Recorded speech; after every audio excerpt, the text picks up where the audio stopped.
The house they entered was a long, single-story building that had been added to over the years. It wasn't very stylish, but it had a rustic charm. A woman appeared on the porch, grinning when she saw the visitor. She asked about the visitor's sword, which needed some repairs. The woman, Bethany, quickly agreed to help, and they entered the house. In the kitchen, Bethany began making coffee, and they were joined by Nathan, a strong man with a big belly, who greeted the visitor with enthusiasm.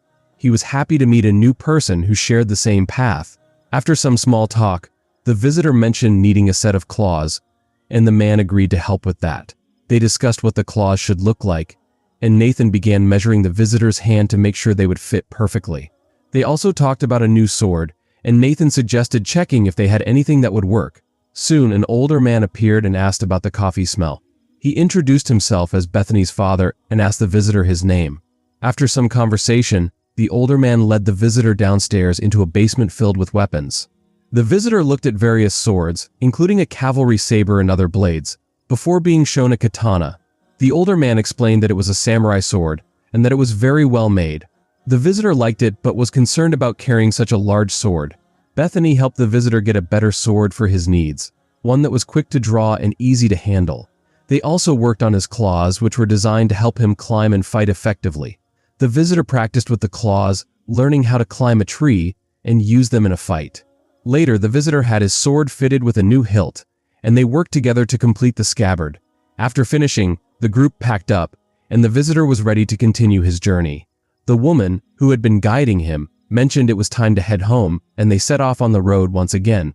The day had barely begun when he stepped out into the cold morning, feeling the weight of his decision on his shoulders. It was a fresh start for him, but it was also a risk. He needed to prove himself in a world that had never been kind to him, a world that only respected power. As he walked through the busy streets, the city seemed indifferent to his troubles, yet he felt every bit of the pressure bearing down on him. He had no choice but to continue, to push forward. The sounds of the bustling marketplace surrounded him, but his thoughts were consumed by what lay ahead. He couldn't afford failure. Reaching the place where he was to meet the person who would decide his future, he took a deep breath. He had come this far, but doubt still lingered in the back of his mind. What if he wasn't enough? What if the challenges ahead were too great for him? When he finally arrived, the person he was supposed to meet was already waiting, their presence imposing. He tried to steady his nerves, but it was hard to shake the feeling of being out of place. "Are you ready?" the person asked, their voice cold and direct. There was no room for hesitation, no time for second guesses. He nodded, his resolve hardening. This was it. This was the moment he had been working for. "I understand now, and I apologize for the previous mistake. Here's the recap of Part 2 of Chapter 5. Following your instructions and using the proper storytelling style. They were once in a dire situation, under attack by the Koreans with no way to fight back. They were in panic, unprepared, and needed something to help them. They needed a weapon that could both strike and help them hide, something like a sword and a shield all in one. That's when they found the humans. The humans were perfect for the job. In a vast number of planets, the humans were the only species that had what they needed. They were cunning, savage, aggressive, and organized. The humans were a rare species, able to be both fierce warriors alone, like tigers, and strong together, like army ants. No other species could do that. The Koreans, however, still managed to beat them. They had the advantage of surprise. If they had known the Koreans were coming, things might have been different, but they had no allies in the human governments, and they didn't want to reveal themselves. They thought it was important for the humans to develop on their own. They never expected the Koreans to organize so well, to create such dangerous creatures, or for so many human leaders to betray their own species. It had been a mistake, but it was done. The sun began to rise, casting a warm glow on the land around them. As the light spread, it renewed everything, and he felt his strength return. He was ready for whatever came next. They sat in silence, watching the sunrise. The light felt peaceful, but he knew that a bigger challenge was coming. After a while, he focused his thoughts, trying to see through the psychic disguise. He wanted to see the true form beneath it, a strange mix of octopus and bat, but it didn't work. The disguise stayed in place.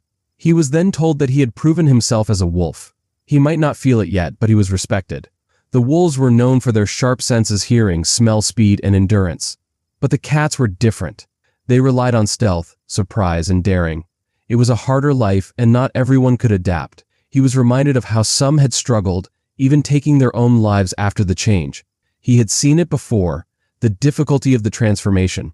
But the question was whether he was willing to go back to the Korean zone, to disappear, and possibly never return. Every year some cats didn't come back. He thought about it for a moment, remembering a time when he had saved a family from danger. He didn't know if he could help the people in the lost lands, but he was willing to try. That wasn't the only reason, though. There was more to it, something personal. He was asked to forget about the others, forget about his family, the people he had helped, and the old captain. The question was simple: was he doing this because he wanted to? He didn't know how to answer. He was torn. He wanted peace, a simple life, away from the constant battles.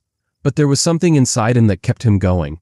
It wasn't just for himself, it was for his people, for everyone fighting for survival. He felt that humanity was either headed for extinction or being turned into cattle. The Koreans were the reason for that. He didn't want to see that happen. The question was difficult. Did he enjoy killing? He remembered past actions, things he had done to protect himself or others. He remembered the times he had taken lives. The guilt was there, but he didn't know if it was because of the choice he made or the thrill that came with it. It was hard to say. The conversation continued, but the more he thought about it, the more unsure he became. Still, it was clear. He wasn't in it for fame or glory. He was in it because he wanted to protect what was left of his world. He was given a chance to prove himself. The process of joining the cats was simple but intense.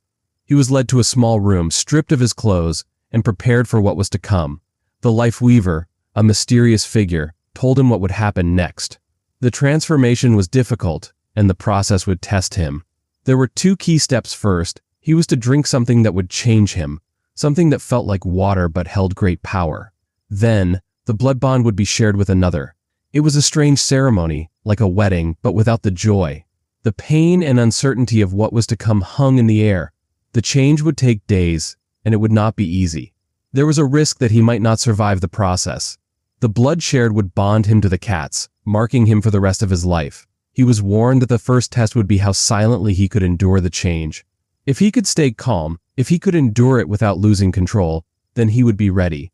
The days that followed were harder than anything he had experienced.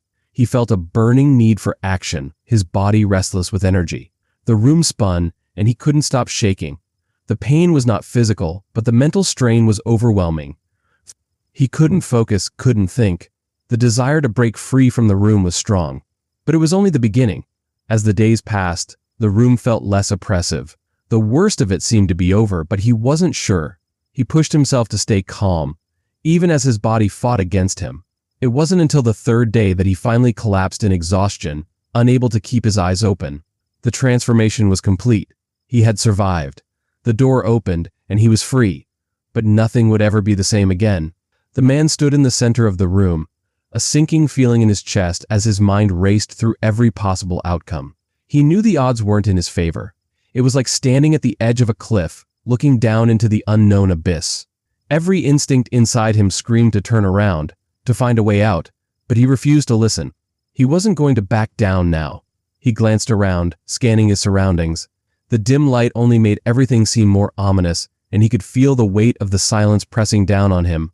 He could hear his own breath, shallow and quick, as his anxiety grew with each passing second. The air felt thick, like something was about to snap, and his every movement felt like it was being watched. Despite all of this, he couldn't let fear control him. His hand tightened around the object he had been holding onto for so long. It was his last hope. If he made the wrong move now, everything he had worked for would be for nothing. The thought of failure sent a cold chill down his spine, but he fought against it. He wasn't going to let fear decide his fate. He moved forward, each step deliberate and heavy. The room seemed to close in on him, the walls closing tighter with each step he took. His heart hammered against his ribs, and his legs felt like lead. But he refused to stop. He had made it this far. He couldn't give up now. The man stopped for a moment, standing still in the center of the room, staring at the doorway that loomed ahead. It was his next hurdle.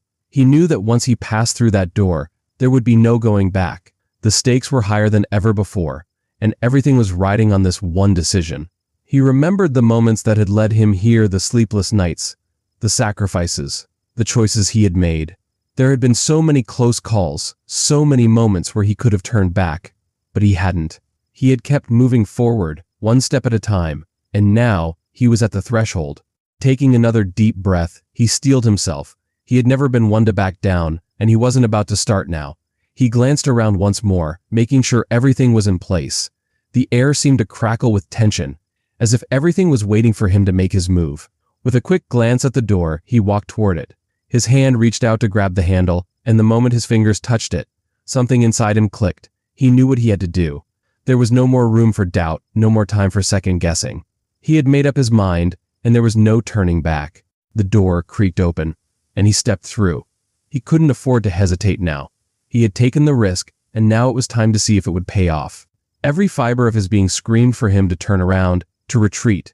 But he fought against it, knowing that this was the moment he had been working